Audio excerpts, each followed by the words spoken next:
It's becoming harder to be a realtor in the United States if your business depends on selling to Chinese buyers. A cheaper yuan and capital control measures in China are preventing many from pulling the trigger on home purchases in the U.S. Total sales to Chinese buyers in the 12 months through March fell for the first time since 2011 to $27.3 billion. Brokers say the biggest impact is felt in the $2 to $3 million range, popular among upper-middle-class Chinese like Tian Chu. I'm from China. The city of Qingdao is famous for beer. It's true. Yeah. And my mother, she's a doctor, and she's a surgeon. And my father, he used to be an engineer.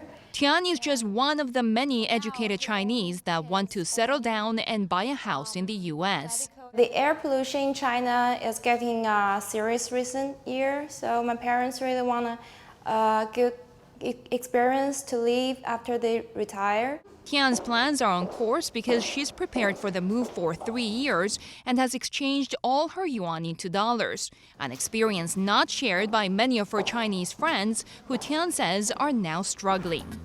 Still, the National Association of Realtors says the average price Chinese people paid for homes rose more than 12% on year, showing the really wealthy are still able to get their money out of China. I've never experienced a scenario where a transaction did not go through because of a transfer when it comes to mainland China buyers.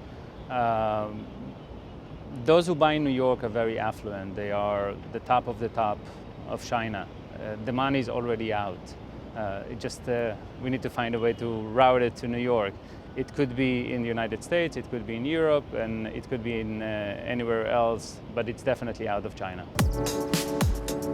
Alcoby says California may be one of the hardest hit regions, as about a third of Chinese buying takes place there, compared to just 10% in New York and less in other states. California also caters to the most affected lower end of the market, making it one of the most vulnerable to the declining number of Chinese buyers.